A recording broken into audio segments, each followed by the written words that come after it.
discussing last time was the idea of the Camp David Accords. And if you remember, we were saying how if we really know the politics, the backstory, such a horrific waste. Can't think of another word for it besides a waste. And as I said, it was painful when I was preparing it. It was painful when I was giving it over. It's painful when I think about it. Here they took land. That's a buffer zone. That's protection. Totally unnecessary to give it away, as we discussed last week. $17 billion, totally unnecessary to spend, as we discussed last week. And all this because of this almost like fear, belief, what other people are saying, what the world is thinking, how we have to behave. People still fall into this mindset. And I really think these are very important things for us to understand because they literally are happening today. Like, oh no, like the Camp David Accords were really important because otherwise, or here's talking in 1982, we'd be fighting on two fronts. We'd be fighting Lebanon in the north and Egypt in the south. And it's exactly the opposite. And this is a very important point to absorb. If we are firm, if we're confident enough in ourselves and therefore we are firm with the world, we wouldn't even have to contend with the north now. In other words, the Rebbe's approach is a way to prevent war is to be strong enough so the other side is scared to start up. So when Israel, by the Camp David talks, gave away these valuable oil wells, gave away this security land, what are we doing? We're showing the enemy we're scared of you. And because we showed the enemy we're scared, that's why the enemy has the confidence to attack. And also it's known behind the scenes that there was confidential information the Egyptians knew because of their negotiation with Israel over the Camp David talks. And Egypt shared this information with the PLO. And because of that, in Lebanon, they were able to do things based on this information. Don't think they're your friends. They're not. Even when they make peace treaties with you, even when they negotiate with you, even when they work with you, they're not going behind your back and taking the information you freely gave and using it against you. And again, this essence point, which is so strongly the Rebbe's approach to life and to the security of Israel, and so resonates today is, if you don't want to get hurt, be strong, be firm, be fearless. And the more you show the world, you don't care what they say. You're not affected by their opinion. You are strong. You don't need to make concessions and give away things that are yours. You are strong. You are confident. You are fearless. They crumble. And the more you try to be conciliatory, the more they're like, oh, you're weak. Let's go for more. And and I think we saw this so clearly now with Hamas. After October 7th, if you remember, I'm sure you all remember, it just happened, how many weeks ago? October 7th was on a Saturday. And the next Friday, Hamas proclaimed beforehand, we all know about it, I know about it, I'm sure we all know about it, that following Friday was a day for worldwide terrorism. Arabs all over the world were supposed to rise up and riot and terrorize in support of Hamas and to harm the Jews. And people were saying, should we open our stores that day? Should we go out on the streets that day? Should we send our children to school that day? Should we let people fly that day? I remember my son was flying to New York that day. Can he go to New York that day? Are the streets of New York safe? Can he go to Crown Heights that day? It's a very Jewish area. Can he fly that day? And all over the world, people were discussing this. Now, my son, who was in my house at that time, he has a very good friend who was in charge of the security in one of the settlements in the West Bank, where the Arabs are always attacking them. And now they're supposed to. My son spoke to him and he said, are you ready? Are you ready? We a week ago, it was very fresh and very raw. A week ago, there was a Holocaust. Friday, there's supposed to be another one. Now we know about it. Are you ready? And his friend said, technically, no way. No way. If they come and do what they did a week ago, no way. We do not have the means to defend ourselves. But since Israel is being so tough now, is being so strong on terror now, probably these Arabs who always are attacking this settlement, probably they won't dare do anything, even when they're getting the command from Hamas too. And that's exactly what happened. Worldwide, what happened? Nothing. Nothing happened. Because right after October 7th, Israel was like, don't you dare, or maybe dare, because we'd like to show you what we're going to do if you dare. And nobody dared. Nobody dared. And nothing happened that Friday, even though officially all over the world they were supposed to be rioting that Friday. And this is the point of the Rebbe. And the Rebbe said this throughout the Intifada. This was the Rebbe's theme again and again. If you show them strength, they will back down. If you act nice, they'll know you're weak. To them, nice means weak. Kind means weak. We want peace means weak. And then they'll attack. I think there are a lot of personal applications of this thought. I don't know if it resonates in anyone, this idea of when we're strong, we don't get attacked, we don't get hurt, we're not a victim. But sometimes when we try to, so to speak, be nice, then people misinterpret nice as weak. Has anyone experienced this idea that there's this fuzzy line between nice and how the world's viewing it as weak? I did think about it a couple of times in my life, because I know Torah teaches us to be nice. But even in our life, it's like we don't deal with terrorists, God forbid. But even regular people, you feel sometimes like that they react like that. But Torah teaches us to be nice, so where is the boundary? Right.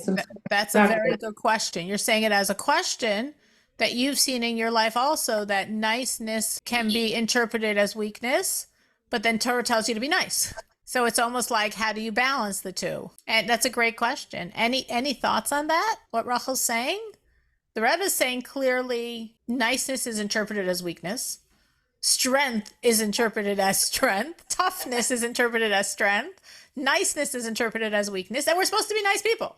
And we're trained to be nice people. And so you could say, well, the Rebbe's talking, what's going on in Israel, terrorists with RPGs. That's not what Rachel's encountering in her Skokie neighborhood. But Rachel's saying in other ways with other people, she sees sometimes when she's too nice, they feel it's weakness and they take advantage and step all over her. 100%. You see also that when niceness could be interpreted as we could take advantage of you. 100%. So how do you balance that? Rachel's saying the Torah says I'm supposed to be nice. Maybe with the Jews, they have to be nice, more nice. No, depending on who you're dealing with. If you're dealing with the evil, you have to be tough. And they understand all the strengths because they're afraid. And they're running, But with nice people, you have to be nice, yeah.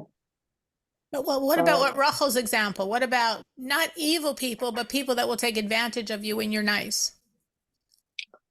But they want to take advantage of you because they're nice for them, because they're not nice. Okay, they're not the same as you. Okay, their philosophy is different. Okay, to take advantage of you or to steal from you, or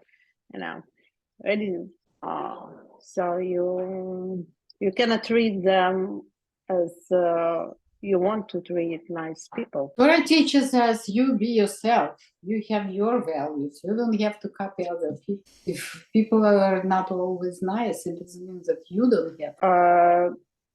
But you don't have to be nice to all people, right? People are different by nature and has different motivation, different principles, different characters. And well, maybe I don't agree with I'm not agree with it, even with family members. I have examples that when I'm tough, they respect me more. I think I hear what Ellen's saying, and I think there's a point to that, meaning Torah's teaching us to be nice. And we all know what nice means: to be kind, to be sweet, to be warm, to be hospitable, to be generous. Those are all very Jewish values. They're values we want to have. There's values hopefully you saw in your parents and grandparents. There's values hopefully you'll see in your children and grandchildren. It's interesting. It says in the Talmud that the 3 signs of a Jew, we're not taking like signs of how you know someone's a Jew, is a Jew by nature is compassionate, like embarrassed, and one who does kindness. That's the Talmud's definition of a Jew isn't someone that's like neurotic or has a guilty complex. It's someone that's full of kindness, full of compassion. It has this like sort of natural refinement, natural embarrassment. And it's interesting because the truth is, if you look in the world, who's funding all charities? Bankrolling secular charities, not just Jewish charities, not just Israeli charities, Jewish money. The nature of a Jew doesn't mean we're especially religious, It doesn't mean we're especially spiritual. If we're speaking on Kabbalistic language, this definition of the Talmud of the Jew as the compassionate person who always wants to do kindness is not talking about our godly side. It's literally talking about our animal. It's describing the Jew in his animal nature. The Jew in his very physical nature is a kind, compassionate animal. That's how God made us. That's our body. That's our animal nature. So by nature, we're kind people. We're nice people. We're generous people. We're nurturing people. Again, that doesn't mean because we're especially good. It just means that's our nature. And definitely Torah, God wants us to be kind and nice and generous and compassionate and supportive. And there's so many social services embedded in the Jewish community. There's so much support system embedded in the Jewish community for this reason, because this is the nature of a Jew, and therefore Jewish people have a lot of community support for each other. And in my neighborhood, there's so many services for so many different situations. At the same time, I think Ellen is making a very, very valid point. And I think when God is telling us to be kind and to be generous and to be nice and to be sweet and to be hospitable, that doesn't mean we're supposed to be hurt in the process. And each person can figure out how they can make healthy parameters, healthy boundaries, healthy discrimination to be nice. But if they see they're in a situation where they're dealing, I guess as Ellen put it, with a not nice person, how they're going to protect themselves so they shouldn't get hurt. When Torah is telling you to be nice, it doesn't mean you have to get hurt. Like I'll give you a Jewish law, express this point. Again, this is an extreme case because obviously we're only talking about an extreme case. We're not talking about your neighbor who always borrows from you. We don't mean that. According to Jewish law, it's a very, very huge value to honor your parents. It's actually interesting. According to Jewish law, also non-Jews have to honor their parents. It's a human value. It's a value all mankind should have. It's very, very important. And we hopefully are all trained to honor the previous generations, parents, grandparents. Again, people that are religious or not religious, hopefully it's a universal value for all Jewish people. The question is raised, what if your parent is abusive? What if your parent is harmful to you? Do you have to honor them? And the answer is no, you have to protect yourself. Obviously, again, you try to do what you can and you try to do your best. And each person has to make sort of a dance between protecting themselves and what can they do for their parents. So it's not like Torah is saying, yeah, it's okay. They're abusive, spit in their face, divorce them. No, obviously we try to do the best we can do. But bottom line, Torah, the same Torah that's telling you to respect and honor your parents to the ultimate degree. So I would say, taking what Ellen said, and taking what Rachel said. And I think that's how we have to understand it. We definitely want to be nice and warm and open and maybe what people would say too nice and too generous and show the world and the terrorists we're not intimidated and we don't care what the world says. Let them scream. We are protecting ourselves. We are going to destroy every tunnel. We are going to eradicate every terrorist. And when we have that approach, then when we do clean out this land, we can be nice and supportive and try to really re-educate the people and be very generous while at the same time having very healthy boundaries and borders and security in place. We're not giving up our Jewish value of being nice, of being kind, of being compassionate, of trying to educate the world. We're just saying at the same time, we have to be firm because firmness is understood as strength. And unfortunately, sometimes for people that are not healthy, kindness is understood as weakness. Any other thoughts on this? I think what Rachel said was very real. Any other thoughts on this? I think what you said about boundaries is the right thing. You can be nice to different people on a different distance. Some people we could be nice to from a distance. True. and we're still maintaining ourselves. We're not being like, no, we're not supposed to hurt ourselves. And the Torah, our sages also say, when you fight with someone who's dirty, you become dirty. So if someone else is not nice, we're not saying, yeah, and I'm going to be not nice too. I'm getting out my, boxing gloves and I'm going to jab them right back. No, that's not what we mean at all. Strong doesn't mean strong and dirty. It just means strong. So we can still have our niceness, but we can still maintain our boundaries. Torah is not saying we have to make ourselves victims in the process. But at the same time, Torah is not saying, yeah, if they're mean, be mean back. I'm sure we've all experienced this. I definitely have. And I'm sure many of us have, where people can be very mean, rude, deliberately hurtful. And hopefully we say, I'm not going to denigrate myself to go down to that level. That's not a sign of strength. You're rude and I can be rude back, so I'm strong. That's not strong. It just means I'm as weak as you are. You're nasty and I could be nasty back. That's not strength. So strength doesn't mean being as dirty as a person who's trying to make you dirty. Strength means I'm not hurt by you and I can be firm and I can protect myself and my family. And that's in essence what we're saying in Israel. We can be strong, we can be firm, and we can protect ourselves and the family of the Jewish people. All 8 million of us in Israel. It's family. We have to protect our family. So this is the point the Rebbe is making here. And this is thematic to the Rebbe's entire understanding of this issue of how to deal with the terrorists. And consistently, as I'm saying, the Rebbe said it in all the wars. The Rebbe always said this. The Rebbe said this throughout the Intifada. This was always the message. Terrorists understand strength. When you show you're strong, they will back down. And unfortunately, again and again and again and again, the Israeli government, as the Rebbe is saying, not listening to the army, but listening to the politicians, kept thinking, no, we respond to their aggression with giving in. And that's going to solve. And obviously the Rebbe says that never solves. And you've seen historically it never solves. So why do you keep making the same mistake again? And this is really, the Rebbe says, like, why am I saying this? Here it is, 1982. And the Rebbe just spent a long time focusing on all the mistakes Israel made 4 years before. It wasn't ancient history. Camp David was 1978. The war in Lebanon is 1982. We're talking about 4 years before. So why is the Rebbe focusing on the past, focusing on the mistakes, focusing on what the Jews did wrong? They're saying very simple, to don't make the same mistakes again. Don't listen to your own political issues. Listen to army. Do what's rational for protection. Don't be scared of your own shadow and your shadow of your shadow. The Rebbe said here, like, look what we remember, what we said. Reagan went on vacation. Begin, the prime minister of Israel, vamoosed to America. New Secretary of State in America. All these opportunities God gave you. And you didn't do anything. Politicians still prevented Israel from completing the war, despite the army warning. This is the only way to prevent casualties. Despite more people dying, more people getting wounded, and the politicians didn't shift. If you remember, we said after the Yom Kippur War, Golda Meir, who was then the prime minister of Israel, she admitted her mistake. She came out with it. She said it. It's pretty big of a person to say their mistake, especially very publicly. She said, we were wrong. We were told, we were warned, we knew what was going to happen. We were told that we should draft the soldiers. We were told we should be in a state of readiness, and we didn't do it. Why? Okay, I don't know if she spelled out, why didn't we do it? Because we wanted the world to think we're the victim and not the aggressor. Who cares? It doesn't make a difference. As we could see right now what's going on. I hope you're not bothering to follow it with the UN now.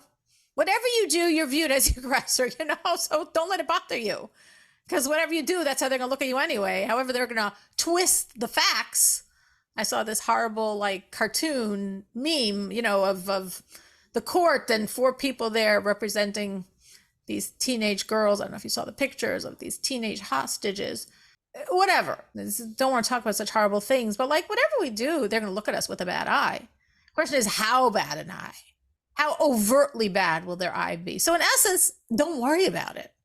It's completely irrelevant. So Golda Meir admitted. She said, yes, we made a mistake. Which means, if we want to uncode her words, yes, many Israelis died because of our stupidity. Many Israeli soldiers were killed because we didn't call up the army. So here you have this, like pen on paper. This was printed. What's going on? You saw it by the Yom Kippur War. You saw it by the 6-Day War. You saw it by the Sinai War. You saw it by Camp David. And you're just continuing your merry way to more loss of life, to more casualties. Like, you're not changing. With everything going on, with all the miracles God's doing, with all of history behind you showing you what happens, you're just oblivious. You just keep on doing this. And we see here's God, despite this, despite all the mistakes the politicians are making, God is still compassionately creating room for the army to finish this off with minimal casualties. But they're just not listening. So why is this? So the Rebbe says, you know why? And I think what the Rebbe is saying is completely relevant today and completely relevant in our lives and completely relevant in politicians' lives to this day. They're driven by fear. They're scared. What will happen if we attack Beirut? Meaning, what's they're scared of? What are these politicians scared of? Probably losing their position, maybe not getting reelected, maybe losing their power, maybe losing money, maybe losing world approval, maybe losing America's backing of them. Like they're not scared that they're going to get, shot in the night. It's not an existential fear for them or their families. It's a fear of all these things that feed them, and they're scared of losing that. And because of that fear, they're making these horrific decisions that are literally causing Jews their lives, both causing the soldiers their lives in the field and causing the Jews in Israel their lives because they're not protected. I mean, today there was another terrorist attack. A woman got killed today because of another terrorist attack. So it's almost like what the Rebbe is saying here, which I sort of related to a lot. I was thinking about this myself, about something from my own life recently, is that sometimes we keep making the same mistake, meaning it doesn't work, and we keep doing it. And we're like aware it doesn't work, but we don't think of changing. We just keep doing the same thing that doesn't work. Anyone has seen this with themselves? This like doesn't work, but I keep doing it and I keep seeing it doesn't work and I keep doing it. Anyone besides me that has seen this in their own lives? A little example was what I just had. Literally, it happened like this week. I was thinking about it. Is I always somehow, I do taxes for many people in my family besides myself. So taxes take me quite a while. And somehow I'm always doing taxes right before Passover. And last year, my daughter said to me, Musya, 13, Ma, from when can you start doing taxes? I'm like, yeah, usually the beginning of February.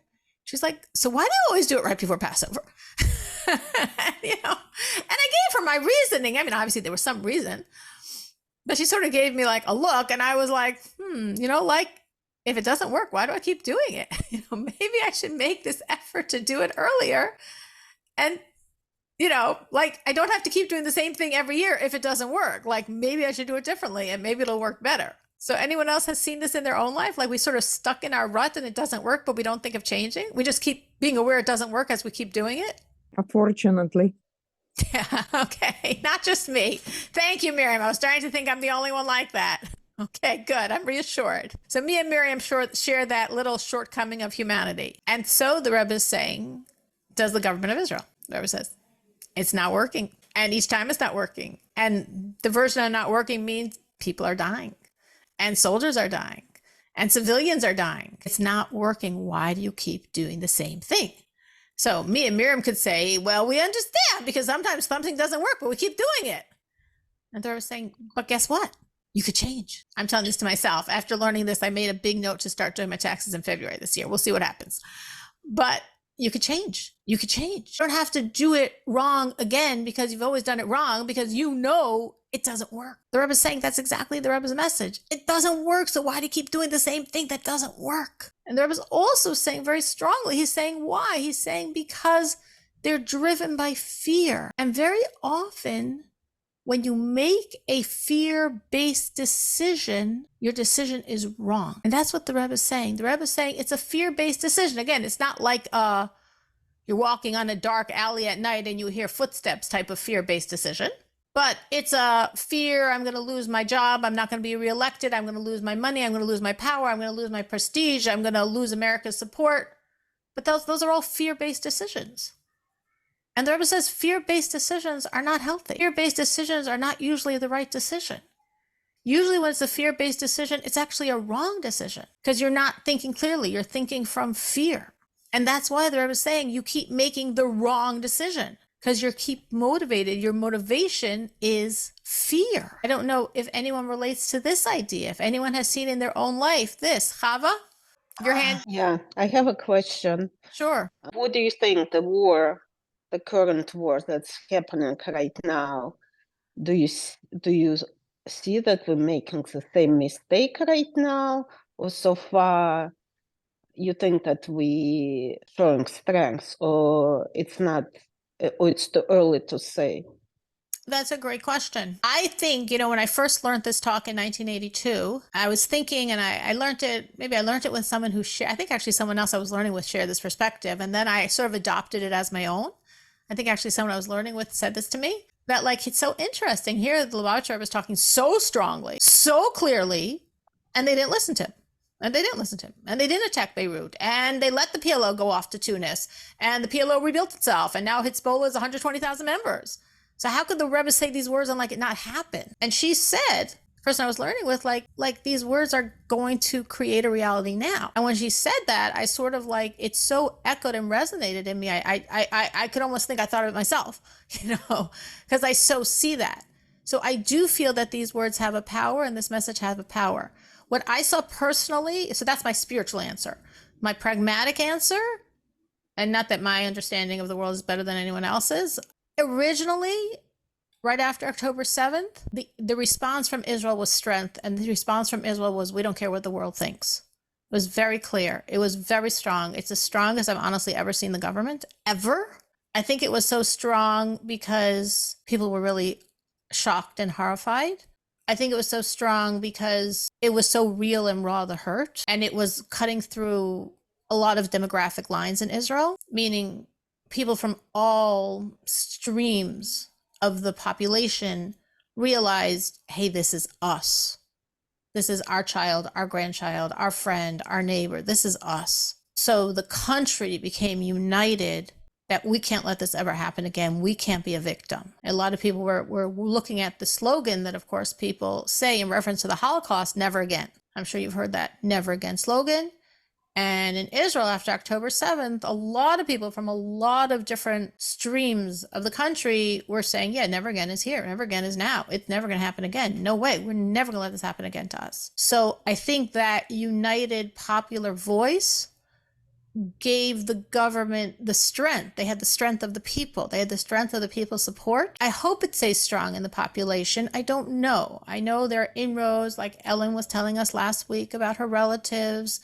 The only fear would be if the people start weakening, will the government maintain its resolve, or will the government weaken because they don't have the popular voice? And then they get, as the Rebbe says, scared for re-election, scared money, scared power. I pray every day. I pray every day, and I give charity every day that the government has the wisdom to know what to do and the strength, conviction, and backbone to do it. So at the moment, I think the government is still doing things that indicate that they're strong. And I very much wanted to learn this to create a spiritual strength. Because I believe as we learn these words, we are strengthening this reality, and therefore we are helping to give the government the strength to prioritize lives, security, safety, over any other concern. That's my vision. I don't know if anyone sees it any other way, because again, it's just, I'm a plebeian here. We're all seeing the same things. How do you see it? Anyone want to chime in on what Chava asked? I think politicians start doing the same thing, and society will not be united after war. This stage of war is over, critical stage, and then people go to their ordinary life. And I'm afraid liberal and conservative will start their political games. It's the nature of the unfortunately, nothing changed in the human behavior and But do you feel that motivation now that and ideology too? And also, there is even now there is a talks who to blame for this, and depending on your view, you blaming government, Netanyahu, or conservative blaming army, or So it's very little need to start this again. Every Jew has their own opinion, and I'm afraid that society will be divided again by their ideological view. So what you're saying, Ellen, then, is the government has a vested interest in the war continuing full force to push off this breakdown into all our ideological differences. So that might be good, because that might mean the government's going to be more focused that we got to keep this fight up till we finish, because we got to emerge as the winners, because once we start, unearthing the dirt and everyone starts pointing fingers, it'll be very useful if we hopefully, achieve this victory that most of the country realizes I just we need. hope that they will be smart enough to understand that Israel needs, first of all, unity against our enemy. And another question which bothering me how we can eliminate all of them. Today's terrorist attack, and it's probably somebody's son, or and of course they behind their lovely sons, husbands, fathers, Right. And I and think this is the point the Rebbe is saying, that if you stay strong, your strong response to the terrorist attacks will prevent, will curtail even this like lone wolf, if it was, terrorist situation. Like I know in Israel, at one point, if a terrorist attacked, a suicide mission, he's dying anyway. What they did, the government did, is they would go and they would destroy his house.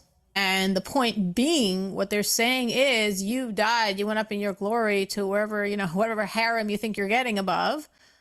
But no, there's consequences. There's this world consequences, and your family's going to suffer. And I do know in Israel that was a very hotly debated point, to do this, not to do this. Is it right? Why should these not really, innocent people suffer because of that bad choice?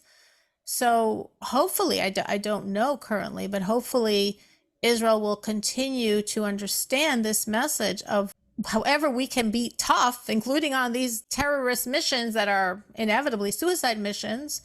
That's only going to lessen the future.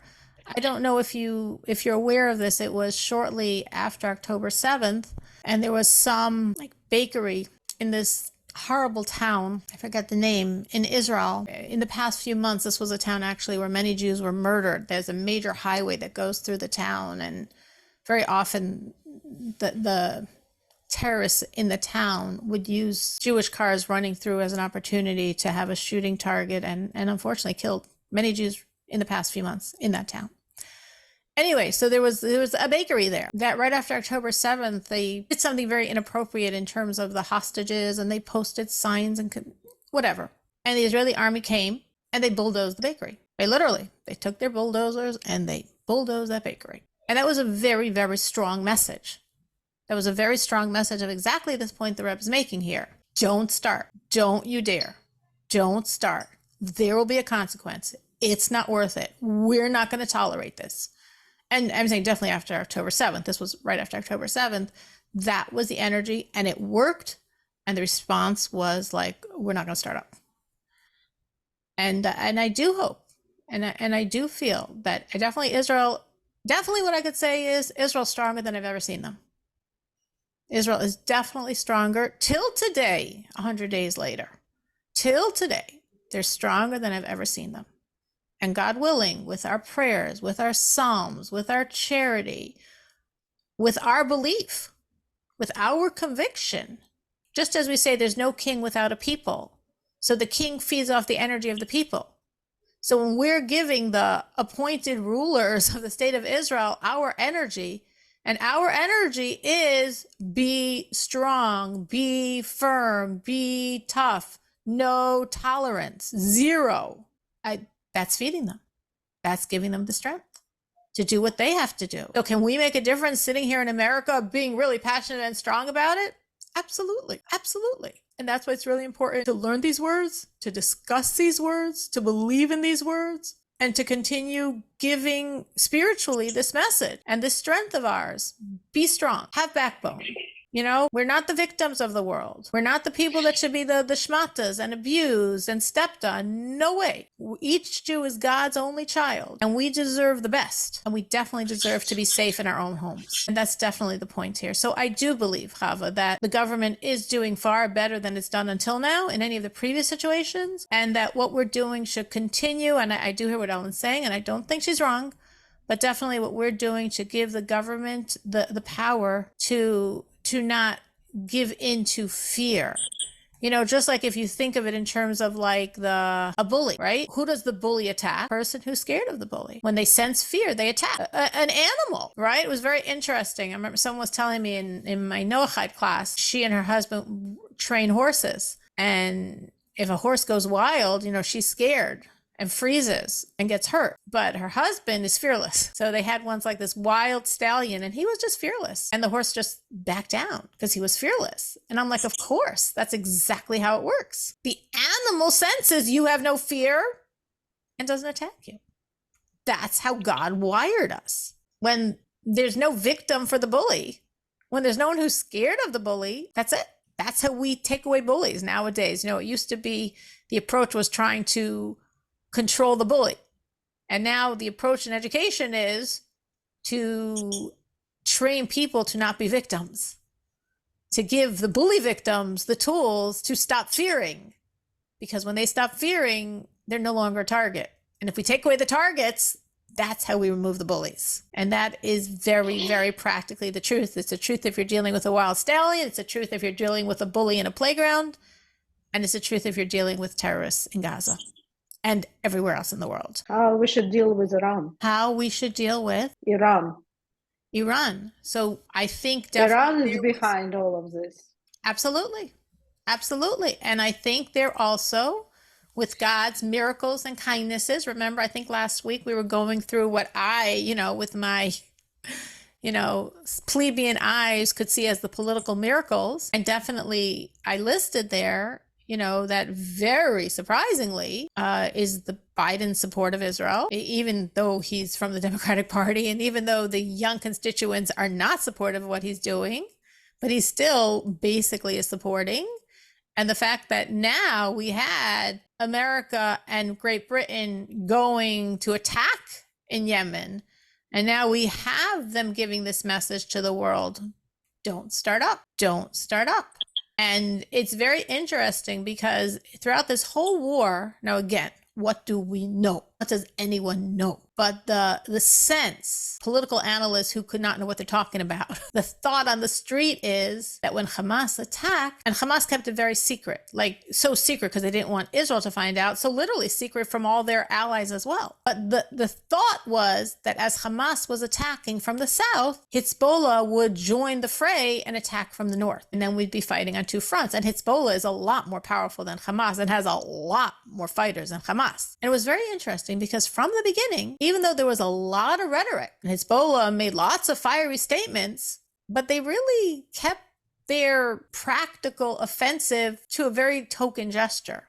They fired some rockets and they sent out terrorists. But compared to the strength they have, 120,000 fighters, what they were doing was very much for show.